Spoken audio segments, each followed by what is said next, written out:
Muy buenas tardes, apreciados teleparticipantes. Desde la Unidad de Telesalud del Instituto Nacional de Salud del Niño, les damos una cordial bienvenida. Continuando con nuestras telecapacitaciones programadas, el día de hoy me es grato presentar al doctor Juan Antonio Corral Cantú, médico cirujano, especialista en urología pediátrica, con experiencia de más de 10 años en nuestro instituto. Él tratará el tema síndrome del escroto agudo. Queda con ustedes el doctor Corral. Escuchémoslos, por favor. Bueno, buenas tardes con todos. Agradecido siempre por la invitación. Siempre es bueno estar capacitándonos, avanzar siempre en los diferentes temas, en este caso que corresponden a lo que es urología pediátrica. Mi nombre es Juan Antonio Corral Cantú, soy médico urólogo, médico asistente, staff del Hospital del Niño aquí de Breña, con 12 años en la institución, y esperamos pues compartir este tema que es muy importante y esperamos pues nos pueda servir a todos, ¿no? Escroto agudo. El escroto agudo es el tema que se nos ha encargado, ¿no? En definición, es un cuadro clínico caracterizado por la aparición aguda de dolor asociado a signos inflamatorios, ¿no?, del escroto, principalmente un aumento de volumen, ¿no?, que es el edema, y cambios de coloración o eritema. Dentro de este escroto agudo hay diferentes causas. Las que tenemos ahí son las más importantes. Dentro de eso, y por no ser de repente la más importante o la más peligrosa, por así decirla, es la torsión del cordón espermático, ¿no? O conocido también como torsión testicular, ¿no?, que es un término mal usado porque el testículo no es el que se tuerce es el cordón espermático. Por eso que el término más adecuado, torsión del cordón espermático. Orcoepididimitis, ¿no?, como vamos a ver, una inflamación tanto del testículo como del epidídimo. La torsión de apéndices testiculares son las causas más frecuentes. Dentro de esa, la torsión de apéndices testiculares, ¿no? Según esa literatura, de 45 al 57%. Pero a manera anecdótica, eso no es lo que más vemos los urólogos pediatras cuando nos llaman a la emergencia, ¿no? En realidad lo que más vemos es la torsión y lo que es la orcoepididimitis. Tal vez porque estas torsión de apéndices no son tan, el cuadro clínico no es tan catastrófico, el dolor no es tan intenso, entonces de hecho que son manejados de repente en postas médicas o en policlínicos o en clínicas y que no necesitan la evaluación de un urólogo pediatra. En cambio, la torsión del cordón espermático es lo que vemos en las emergencias. Nosotros hacemos retén, nos llaman por la emergencia y acudimos, pues, y esto es lo que tratamos de diferenciar entre lo que es la torsión del cordón espermático con lo que es la orcoepididimitis, que es lo que más vemos. Otras causas es el traumatismo testicular, ¿no? El tumor testicular también puede debutar también con un dolor, con un escroto agudo, y las células inguinales atascadas o encarceladas también como otra de las causas, ¿no? Entonces aquí, en resumen, acá al costado derecho estamos viendo, ¿no?, lo que es la torsión de un testículo que terminó al final en necrosis. Acá tenemos de manera esquemática lo que es la inflamación o la infección del testículo, y acá en el dibujo inferior lo que es el apéndice testicular, que lo vamos a ir desarrollando. Torsión del cordón espermático, ahí le pongo un reloj, una carrera contra el tiempo, porque eso es lo que hay que entender, ¿no? Entiendo que esas capacitaciones es para el personal de salud en general y es lo que necesitamos concientizar.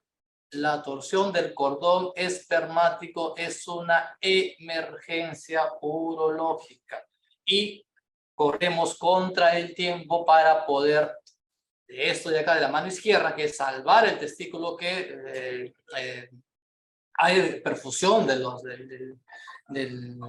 riego sanguíneo del testículo, a lo que vemos en la mano derecha, que es una necrosis del testículo que de todas maneras termina en orquiectomía y perdiéndose el testículo. Entonces hay que tener bastante cuidado, hay que tomarle la importancia a lo que es una torsión del cordón espermático. El cuadro clínico producido por la rotación axial, o sea, el cordón se tuerce, ¿no?, y sobre su propio eje, y ocasiona una obstrucción del flujo sanguíneo, ¿no?, del testículo, y produce una isquemia progresiva, ¿no?, con el transcurrir del tiempo. Es una emergencia urológica grave, aguda, que resulta en una interrupción del flujo de sangre, ¿no?, y por consecuente, como mencioné, una isquemia tisular. Acá vemos en la imagen. Las imágenes o dibujos que coloco son de pacientes de los hospitales, de mi experiencia, de los que he operado. Esa es la ventaja que tenemos los que trabajamos en institutos especializados, de que no necesitamos copiar imágenes de las literaturas porque tenemos nuestra propia casuística, ¿no? Ahí, por ejemplo, vemos un testículo, ¿no? Con signos ya de necrosis, ¿no? Y con mala perfusión testicular que al final termina en orquiectomía, ¿no? Porque no entramos a tiempo a salvar ese testículo. Una incidencia se habla anual de 1 en 4.000 en menores de 25 años, corresponde al 10 al 15% del síndrome de escroto agudo en el adolescente. Es la principal causa de pérdida de testículo y de orquiectomía justo en esta población, ¿no? Presenta una presentación bimodal en el primer año de vida y después en los de 3 a 16 años, como vemos acá en naranja, ¿no? Según esta literatura, en el cual se ve un pico ahí, justo como mencionaba, entre los 3 a 16 años, ¿no? En el naranja, que es la torsión. Más frecuente durante la adolescencia, hay que tener en cuenta eso también como dato, ¿no? Causas o factores predisponentes. De esto hay bastante literatura en internet, ¿no? En las revistas médicas, e incluso con estudios, ¿no? En el cual demuestran la significancia de estos factores, ¿no? La deformidad en badajo de campana, eso lo vamos a ver, ¿no? A continuación. El ejercicio y el traumatismo también está asociado porque se interrogó y se preguntó a estos pacientes que venían a la emergencia justamente ese antecedente, ¿no? Que justo estaban jugando pulvito o estaban recibieron un traumatismo, un golpe y posterior a eso empezó pues un dolor agudo, ¿no? Y que al final se diagnosticó como torsión. El testículo no defendido, la criptorquía, también es un factor que vemos bastante frecuente también en la emergencia, ¿no? De niños que están con criptorquía o están a la espera de una cirugía de testículo y que de un momento a otro empiezan con un dolor agudo, ¿no? Y ya se diagnostica como torsión. Torsión intermitente previa, eso lo vamos a ver más adelante también. Las bajas temperaturas, también hay estudios, ¿no? Que en lugares o en ciudades donde impera la baja temperatura hay más incidencia de torsión testicular a comparación de lugares cálidos, ¿no? Incluso se ha observado agregación familiar, ¿no? En papás o en tíos o en hermanos que han presentado torsión, también se ha visto esta incidencia, ¿no? O se habla de una contracción excesiva del músculo cremaster, que es el músculo que rodea al cordón espermático, provocando la elevación testicular e incluso, como digo, una posición transversal, como vamos a ver más adelante, como un signo de torsión.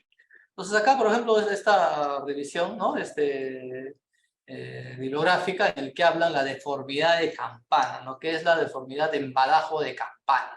¿No? Según los estudios en autopsias, incluso se habló de que la tasa de la deformidad de bajo de campana en el testículo total varió de un 4 o 9%, ¿no? En la población en general de estos estudios, ¿no? Al 16%.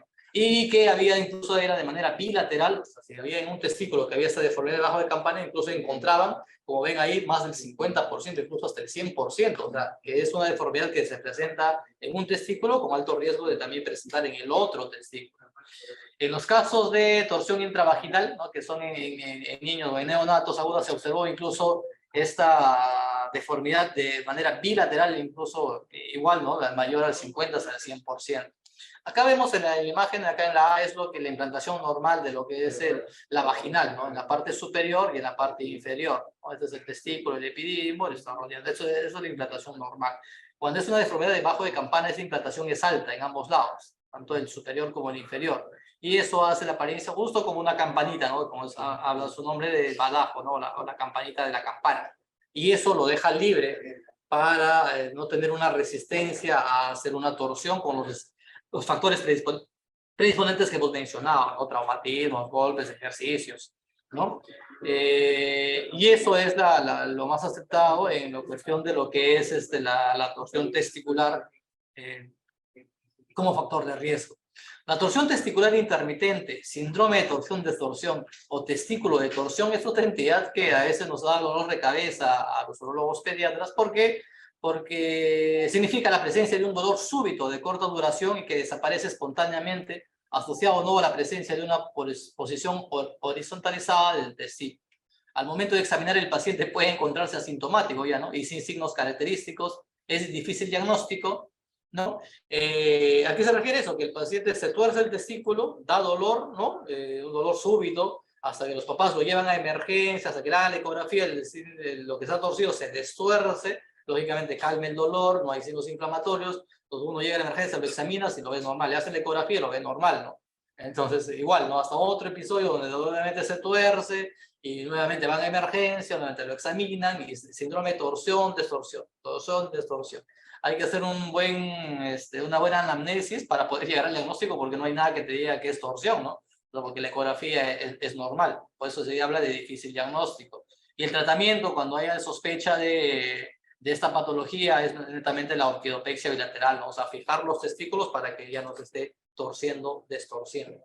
Lógicamente es difícil diagnóstico y hay que tener bastante cuidado. ¿Por qué? Porque por ahí niños ya más grandecitos o adolescentes puede ser una epididimis, ¿no? Una epididimis crónica, y al final terminas operando pensando que es una torsión, distorsión, y al final haces la fijación y el paciente continúa con dolor y puede eso traer problemas, ¿no? Entonces hay que tener bastante cuidado con esta torsión, síndrome de torsión, distorsión, ¿no?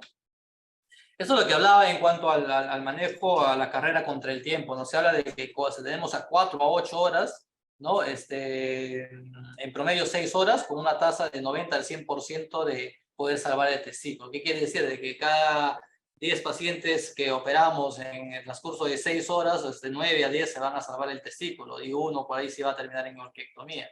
Cuando son 12 horas, ¿no? La tasa de éxito es hasta un 50%, o sea, la mitad. De cada 10, 5 se salvarán y 5 se perderán, terminarán en orquiectomía. Y pasado las 24 horas, la tasa de éxito pues, es 10%. O sea, de cada 10 que llegan con torsión testicular de más de 24 horas, 9 se van a perder y solamente uno se va a salvar. Lógicamente, esta variable también tiene mucho que ver con el grado de torsión, ¿no? O sea, cuánta vuelta se ha dado el testículo y su propio eje. Lógicamente, como dice ahí, ¿no? Si es que es más de 360 grados, la atrofia se puede producir incluso solamente en 4 horas, ¿no? No tanto de las 6 horas o las 12 horas para ver un buen porcentaje de que se puedan salvar esos testículos. Acá en las imágenes vemos, ¿no? En el lado izquierdo, un testículo que llegó a tiempo, que se pudo hacer un abordaje escrotal, se pudo destrozar el testículo y miren cómo hay buena permeabilidad del flujo, retoma la coloración el testículo, es un buen testículo y al final se termina de fijar ese testículo. En este otro, en la imagen del medio, vemos que prácticamente está en necrosis, ¿no? Hay bastante, tiene su hematoma, ¿no? Su sangrado ahí, entonces el testículo prácticamente ya termina en orquiectomía. Y de acá en el lado derecho es el más severo, ¿no? Hay una, incluso necrosis ya severa dentro de esto, ¿no? El cuadro clínico, ¿no? Se habla como dolor testicular súbito intenso que puede irradiarse el hipogástrico relacionado, ¿no? Incluso mencionados con factor de riesgo a traumatismo. Se asocia a síntomas neurovegetativos, ojo, a náuseas y vómitos, incluso algunas veces ha pasado y hemos visto en las emergencias, incluso su confusión, ¿no? Si es que no se hace una buena anamnesis o un buen estudio, incluso con apendicitis, ¿no? Porque justo cuando se produce en el lado derecho puede causar problemas con eso. Como digo, lo hemos visto en la emergencia, pacientes manejados o estudiados a descartar apendicitis, pues al final son torsiones, ¿no? Porque producen estos síntomas neurovegetativos. Incluso la presencia, ¿no? De fiebre cuando se produce necrosis testicular. Al examen físico, eso nos ayuda bastante, lógicamente hay que tener experiencia en esto, ¿no? Los signos inflamatorios dependiendo del tiempo de evolución es lo que vamos a encontrar. Entonces el famoso signo de Gobernaut es el ascenso testicular y horizontalización, como vemos aquí en la imagen de arriba. El testículo al torcerse se hace horizontal, ¿no? Como vimos ahí en el bajo de campana.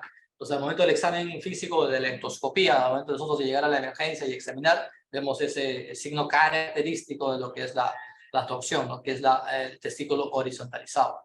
Lo otro es la elevación del testículo hacia el canal inguinal incrementa el dolor. Eso se conoce como signo de PREM negativo.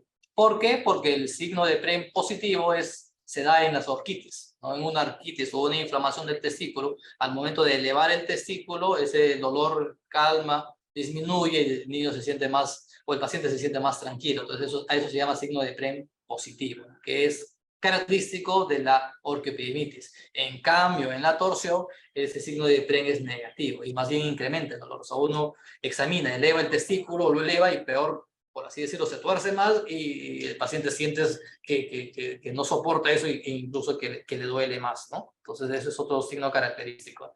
Y la ausencia de reflujo hemastérico, que como vemos en esta imagen, no es hacer rotaciones de lo que son la parte interna del músculo, ¿no? Y que el músculo cremaster prácticamente anula ese reflejo y ves que no hay esa contracción del testículo, esa pequeña elevación, ¿no? Eso se llama ausencia de reflujo cremastérico. Esos son signos al examen físico que determinan un diagnóstico clínico de lo que es torsión, pero en realidad lo que necesitamos y pedimos siempre es una ecografía Doppler testicular, siempre y cuando se tenga disposición o se cuente con ese método diagnóstico. Creo que en realidad todas las emergencias poseen ya ecografías, de hecho, ¿no? Y lo que sí, a veces no hay ecografistas de turno, eso sí sería dificultoso. Entonces, dentro de la torsión testicular hay dos clasificaciones o dos formas, la intravaginal y la extravaginal. No, la extravaginal cuando se torce todo la vaginal, ¿no? Eso se da en la etapa perinatal, ¿no? La frecuencia comparado con el intravaginal es de bajo porcentaje, hace el 10%. Se habla de que es una falta de eficacia de la túnica vaginal, ¿no? La clínica incluso a veces puede ser asintomático, el niñito nace, no está irritable, no está nada y solamente se ve pues que el testículo aumenta de volumen, ¿no? Incluso puede ser incluso hasta indoloro. En cambio el intravaginal, que es el que se da en la adolescencia, ¿no? En comparación al extravaginal es un 90%, o sea, el mayor número de casos, y lo más asociado es la deformidad en campana, como ya se explicó, y la clínica, como ya mencionamos, ¿no? El dolor súbito y severo, incluso náuseas y vómitos. La ecografía Doppler es lo que ayuda al diagnóstico, ¿no? Entonces, permite la visualización de la anatomía intratesticular y sobre todo la vasculatura, ¿no? Puede seguir áreas de normal o aumento o ausencia de flujo vascular. Se habla de una sensibilidad de 80 al 90% y una especificidad incluso al 100%, ¿no? Lo que vamos a ver ahí es si es que hay ausencia de flujo, torsión testicular, y si es que hay una hipervascularidad, más bien se va hacia lo que son las lesiones inflamatorias o lo que son las orquitis o orquipidemitis, ¿no? Y menciona ahí, no sé, la lectura, ante la sospecha clínica de torsión, la exploración quirúrgica precoz es mandatoria, ¿no? O sea, si tú examinas, si encuentras esos síndromes o de repente no tienes acceso a la ecografía o te va a dar la ecografía, estaría indicado lo que es entrar a la sala de operaciones y hacer la exploración quirúrgica y tratar de salvar ese testículo, ¿no? Dentro de lo que es la ecografía, ¿no? Se tiene lo que es el síndrome de Remolino, se habla, ¿no? Dentro de esos signos al hacer la ecografía, ¿no? Se define como un cambio brusco en el curso del cordón espermático con un giro en espiral en el anillo inguinal externo o en el saco escrotal, se habla, ¿no? Es un signo ecográfico confiable y directo que implica torsión del cordón espermático y testículo. Esto es un cuadro comparativo, ¿no? Para hacer diagnóstico diferencial en lo que es torsión testicular, torsión de apéndice y epidemitis, ¿no? Y bueno, y los demás, ¿no? Como mencionaba, torsión testicular, ¿no? Se da en pacientes jóvenes, dolor súbito, ausencia de reflujo climastérico, ¿no? En cambio, la torsión de los apéndices, el dolor es progresivo, ¿no? Si no hay cuadros de origen vagal, ¿no? La palpación se siente ahí de una lentejita o de un cuadro azulado, ¿no? Cuando se tuerce solamente el apéndice de Morgagni, ¿no? Y la epidemitis, el dolor, incluso hay calor local, incluso puede haber síntomas de dolor al miccionar, que es la disuria, ¿no? Edema, que se hincha el testículo, de aumento de volumen, incluso puede dar fiebre. En la ecografía, como mencionaban ahí, ecografía de dolor, en la torsión hay disminución o hay ausencia de flujo, ¿no? En la torsión apendicular es disminuido o ausente igual, ¿no? A ese nivel. Y en epidemitis el flujo es normal, lógicamente, o incluso está aumentado. Torsión testicular, hallazgos en resonancia magnética. Bueno, si muchos hospitales no se cuentan con ecografía, menos se va a contar con resonancia, pero está descrito que también puede dar diagnóstico. No lo usamos, ¿no? Con frecuencia, pero está descrito.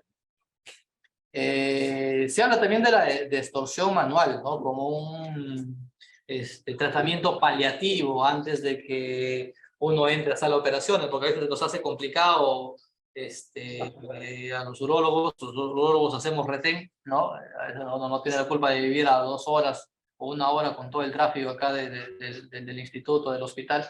Nos llaman los que están de guardia, sea el jefe de guardia o los cirujanos pediatras, y hasta que vengamos a evaluar el paciente. Entonces, lógicamente, este es trabajo del fellow o del residente que pudiera estar entrenado. en que hasta que se realice o de sala se puede hacer esa detorsión, ¿no?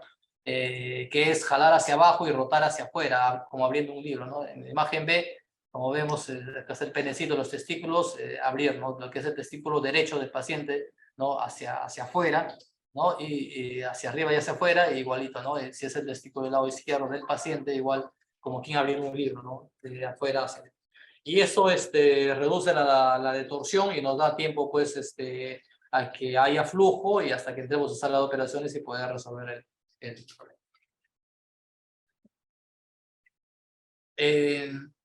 Tener presente que el tratamiento puede ser netamente quirúrgico, ¿no? Con el diagnóstico ecográfico sobre todo, y como esta asociación del bajo de campana, que es el más frecuente estar asociado, ojo que el tratamiento es dependiendo, ¿no? Por ejemplo, en este lado, en esta imagen del lado izquierdo, el testículo tiene buena perfusión, todo, entonces no vamos a sacar el testículo, lo que se hace es fijar el testículo. Fijas este lado del testículo que se ha torcido, y en la misma operación, en el mismo acto quirúrgico, hay que hacer otra incisión al testículo del otro lado contralateral y hay que fijar el otro testículo, o sea, el testículo sano, por así decirlo. ¿Por qué? Porque, como ya mencioné, del 50 a 100% hay esa deformidad debajo de campana en el testículo contralateral.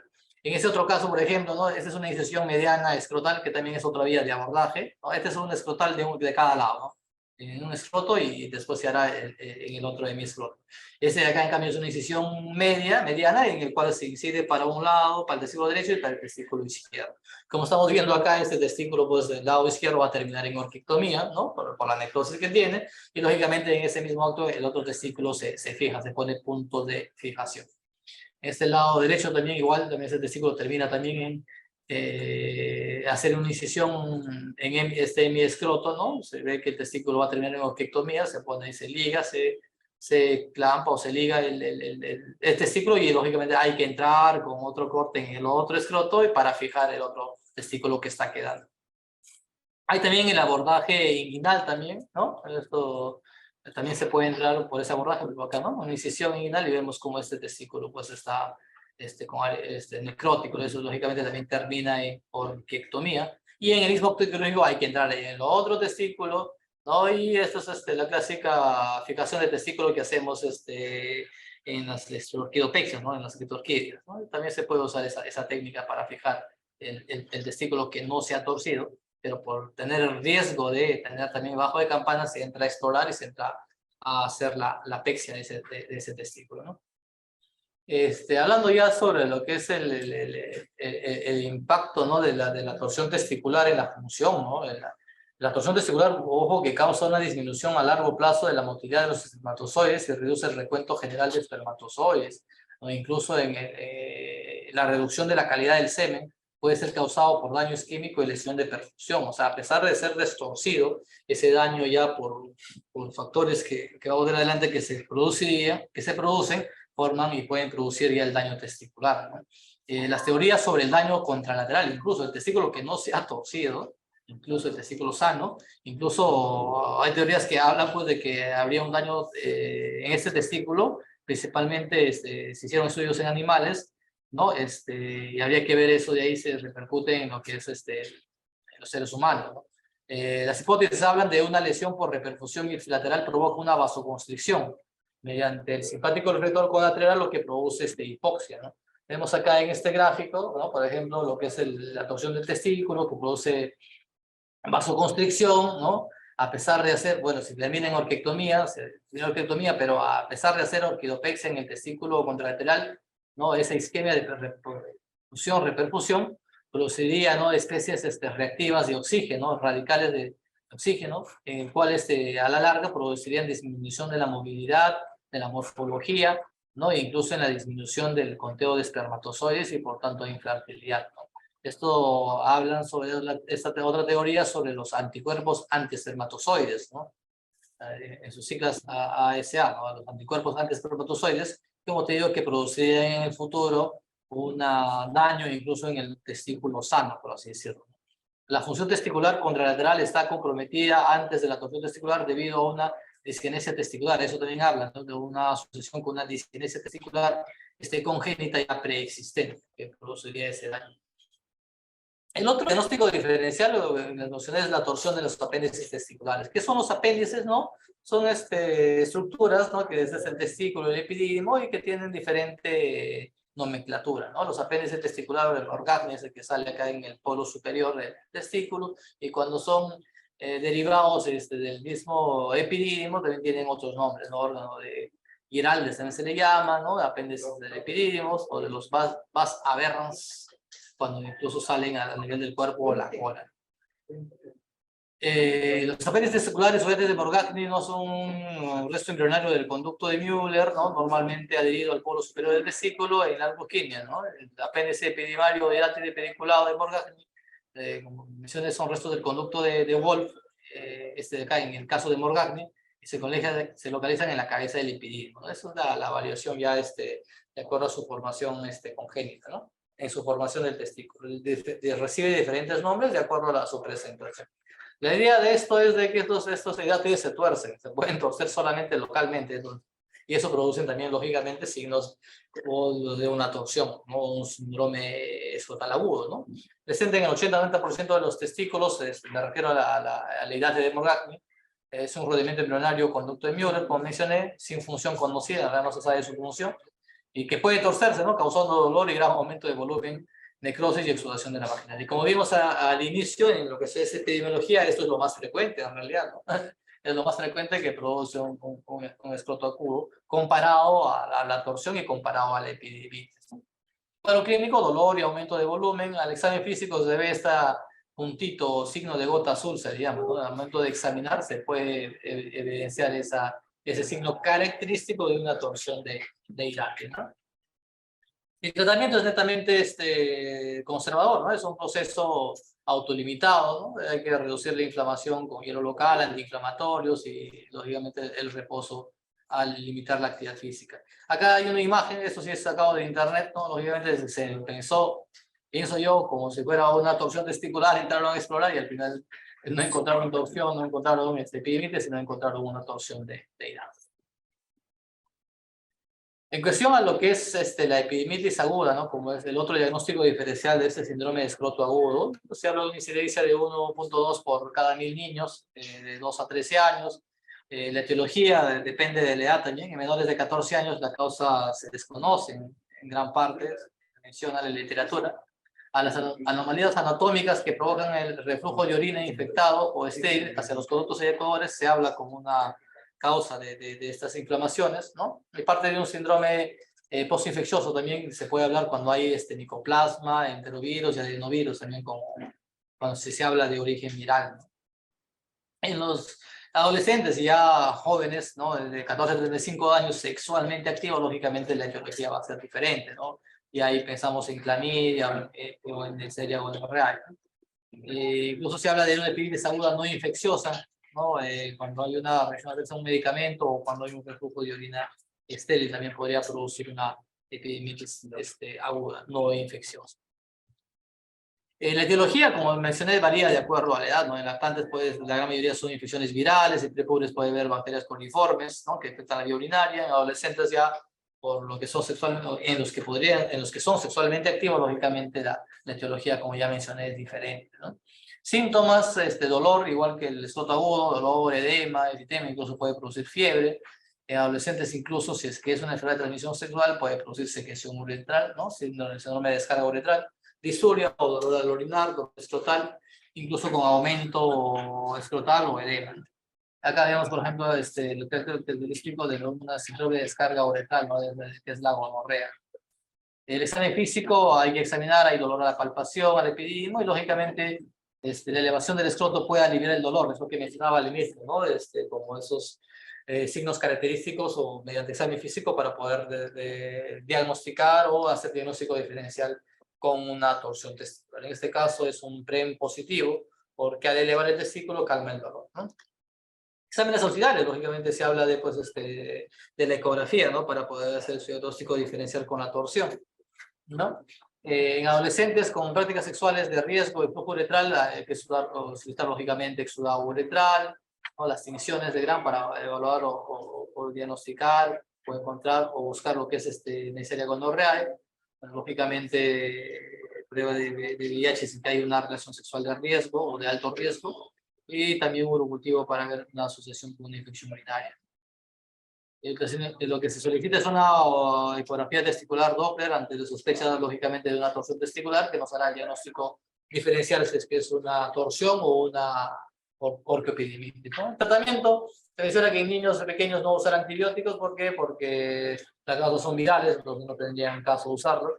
Analgésicos sí se recomienda, ¿no? En niños, lógicamente, en adolescentes, otitis agudas con prácticas sexuales, lógicamente ya el tratamiento será un tratamiento individualizado de acuerdo a los demás síntomas que pudieran presentar, ¿no? Como sabemos, en clamidia, trachomatis o en Neisseria, la ceftriaxona o la citromicina van muy bien, ¿no? Incluso la doxiciclina van muy bien, tienen buena sensibilidad para ese tipo de antibióticos, ¿no?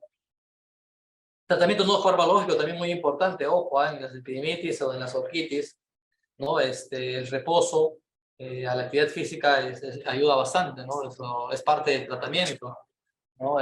Usar suspensores, elevación escrotal o suspensor también es lo que se recomienda para que el testículo no esté colgando y no jalando, por lo tanto no se inflame. Y el hielo local también, hay varias guías también que se recomienda, como compresas frías, ¿no? De 3 veces al día, ¿no? Mínimo, con una duración de 15-20 minutos, durante 3 a 5 días, ayudaría también en el proceso de desinflamación del testículo, ¿no? E incluso, pues, el muy famoso COVID, ¿no? También hubieron estudios publicados en los cuales lo asociaban con una orquitis asociado a COVID, ¿no? El diagnóstico diferencial que hay que ver, ¿no? Ya como una manera de resumen, la edad, ¿no? Torsión en la adolescencia, torsión igual en la adolescencia, como mencionaba, y las epidemitis también en adolescentes, sobre todo en adultos, ¿no? Sexualmente activos, como mencionabas. El dolor en una torsión testicular es brusco, es intenso, como mencionaba, ¿no? Fiebre es más frecuente en las epidemitis, en las orquitis, síndromes vegetativos con náuseas, vómitos, como mencioné, es más frecuente, se da en la torsión testicular, ¿no? Por abrupto que se dio. Disuria o dolor al orinar es más frecuente en las epidemitis, ¿no? Y como mencionaba, el el signo de Gubernau es el testículo horizontalizado, es positivo en la torsión, ¿no? Y es negativo en las demás. El síndrome de Pren, como también mencionaba, es positivo, porque calma el dolor donde en las epidemitis o los epidemitis. Y como mencionaba también, el reflejo cremastérico está ausente en la torsión testicular. Y en la torsión del apéndice y la epidemitis no tiene variación, no está presente. Estos también son otro tipo de algoritmos que casi dicen lo mismo, ¿no? El inicio súbito, inicio gradual, ir pensando si es una torsión de hidate, tratamiento médico, si es de manera gradual, si es una epidemitis, el tratamiento médico. En cambio, si el dolor es muy intenso, el testículo horizontalizado y se eleva el testículo, ¿no? Y hay alta sospecha clínica de torsión, habría que hacer distorsión manual y entrar a la sala de operación. Y si es que hay duda diagnóstica, que es en realidad lo que más hacemos, no tanto por la duda diagnóstica, sino porque hay muchos que necesitamos o esperamos siempre una ecografía Doppler, ¿no? Si nos sale únicamente con torsión testicular, hay que entrar a una exploración y a lo que es una asfixia testicular para salvar el testículo, ¿no? Y lógicamente, si la ecografía Doppler nos dice que el flujo está normal, incluso incrementado, eso va hacia epidemitis, lógicamente va a ir a un tratamiento médico, no quirúrgico. Eso es lo mismo, ¿no? Hablando de dolor súbito, intenso, ¿no? Valoración urgente por cirugía, y si es que hay sospecha de torsión, va de frente al tratamiento quirúrgico, ¿no? Si es que torsión de hidrato, ya sabemos si es tratamiento médico o tratamiento sintomático, y la orquitis epidemitis, como mencioné, también es tratamiento con antibióticos, dependiendo de la edad, ¿no?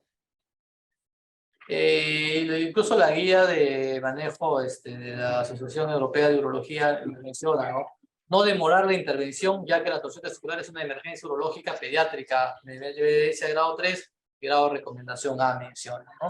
Eso también, antes que me olvide, quiero insistir y quiero dejar presente, pues, que en la emergencia somos un equipo quirúrgico, no solamente somos los urólogos.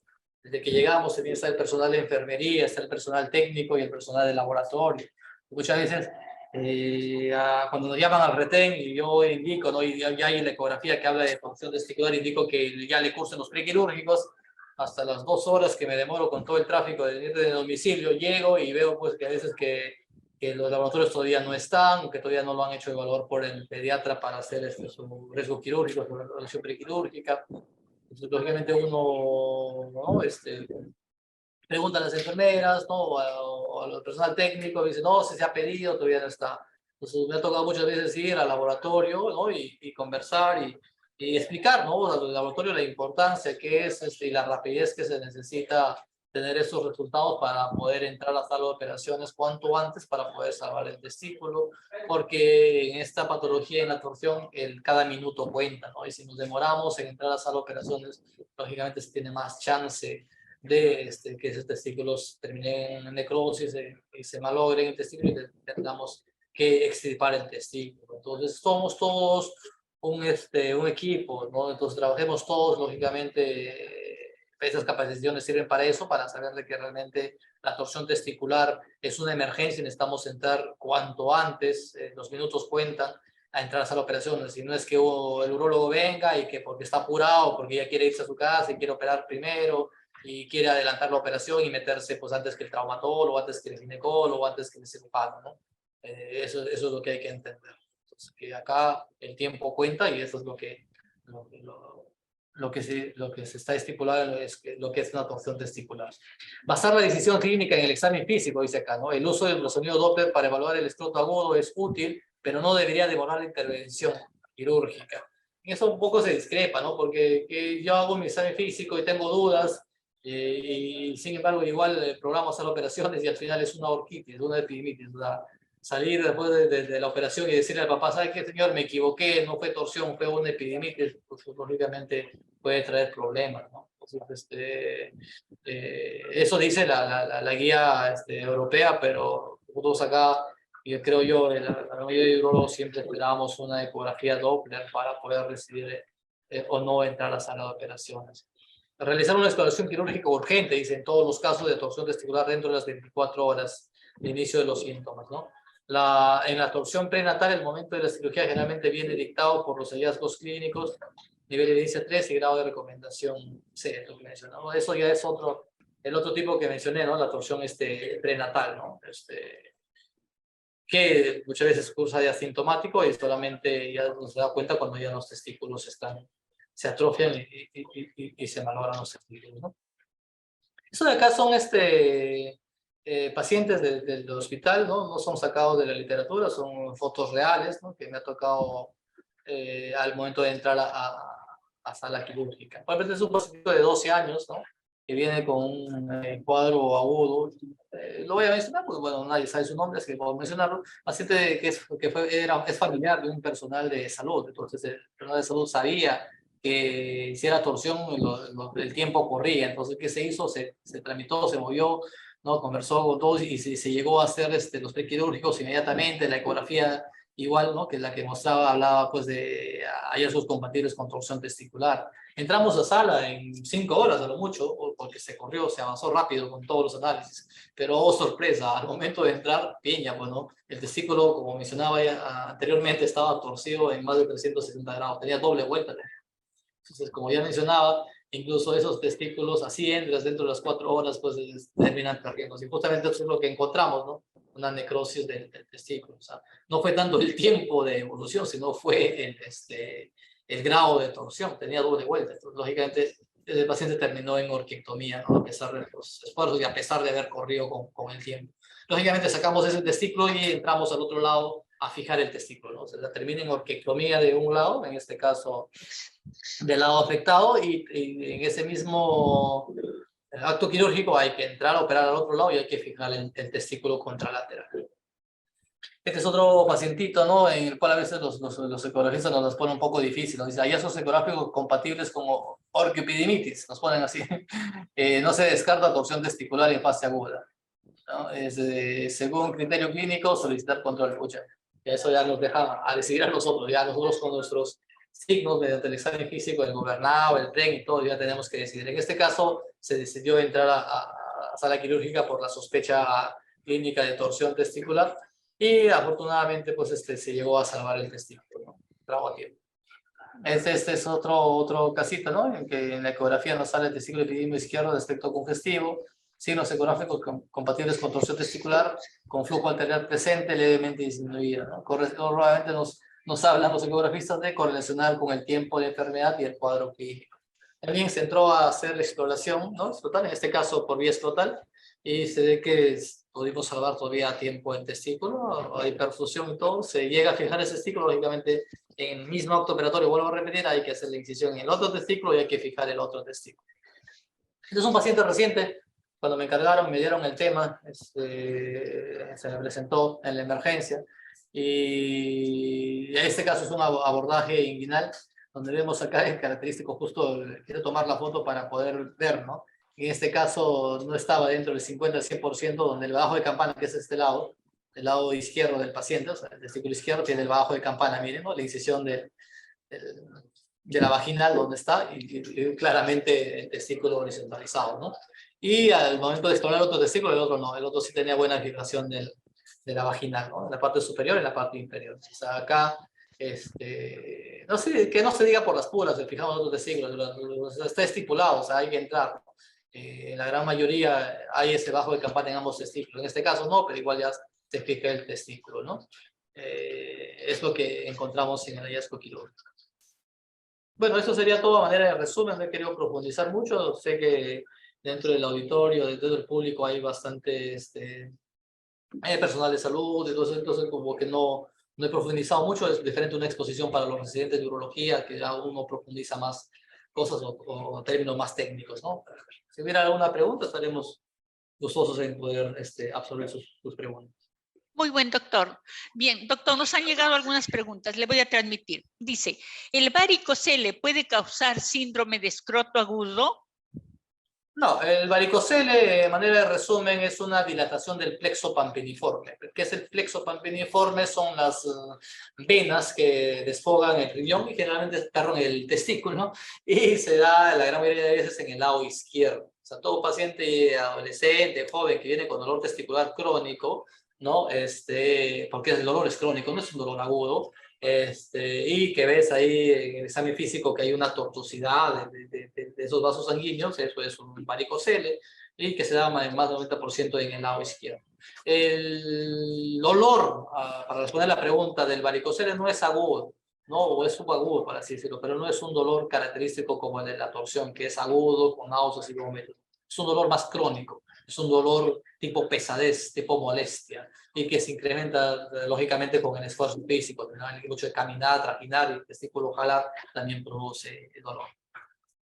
Bien, doctor, nos ha llegado otra pregunta. Dice, ¿el uso frecuente de bicicleta puede condicionar el síndrome de escroto agudo? Sí, como mencionaba, incluso en lo que es la torsión testicular, se hicieron estudios en que se hacía la asociación de pacientes que habían manejado bicicleta y habían tenido traumatismo dentro de eso, con golpes o traumatismos al manejar bicicleta, incluso mencionaba ahí un estudio, presentaban un escroto agudo, y dentro de ese escroto agudo, torsión testicular. Lógicamente, todo traumatismo también puede producir una orquitis, una epididitis inflamatoria, ¿no? No es una correlación directa, no por eso vamos a dejar que los niños o los adolescentes dejen de usar bicicleta, pero sí hay una asociación, es lo que menciona al final los estudios, ¿no? Bien, doctor. ¿Cuánto tiempo debe permanecer en fijación el testículo sano? No entiendo bien la pregunta, pero me supongo... En el testículo se refiere a que el testículo, por ejemplo, hacen una orquiectomía, pero queda un testículo el cual le hacen una pexia. ¿Cuánto tiempo debe estar con pexia? ¿Cuánto tiempo debe estar fijado? No, supongo que se refieren a que cuando uno hace la pexia uno pone puntos de fijación a los costados, sí.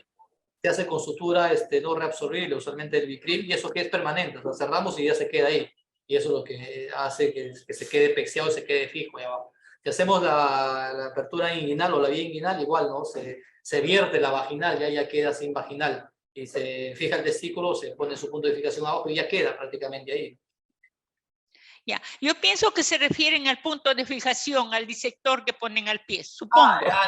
El disector sí, el disector se saca en 5 días, 7 días. Ese disector que usamos la técnica clásica acá en el hospital del niño de Breña, que usamos que es dejar un disector ahí, es igual que las triptorquillas, los círculos que no han descendido, ¿no? Hacemos esa técnica. Sí, eso que es 5 a 7 días generalmente permanece. Bien, doctor. No tenemos más preguntas, doctor. Así es que le agradecemos. Gracias por su valiosa participación. Excelente ponencia en la que nos ha hecho partícipes de sus conocimientos y experiencia en bien del personal de salud y por ende de los niños del Perú. Por favor, su conclusión o recomendación más importante a todos los presentes.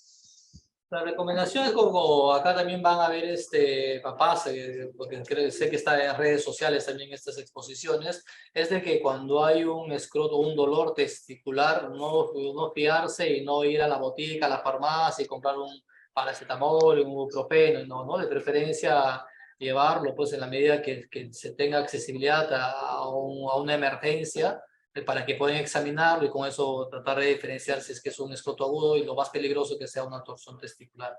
Y al personal de salud, ¿no?, que trabaja con nosotros en emergencia, que necesitamos el apoyo, que cuando venimos apurados y queremos operar, no es porque el urólogo quiere irse rápido y no estar en la emergencia, sino que el paciente y la enfermedad de una torsión testicular realmente lo amerita.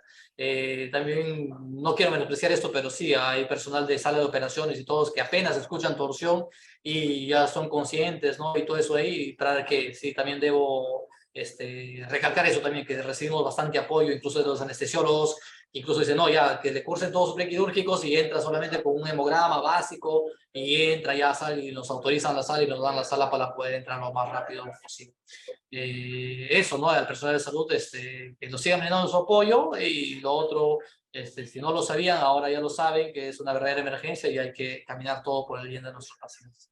Y muchas gracias nuevamente por la invitación. Gustosos de... Gracias a usted, doctor. Gracias a usted. Ya dio a conocer que se trata de una emergencia y hay que estar alertos. Gracias, doctor. Gracias también a quienes se conectaron el día de hoy con nosotros.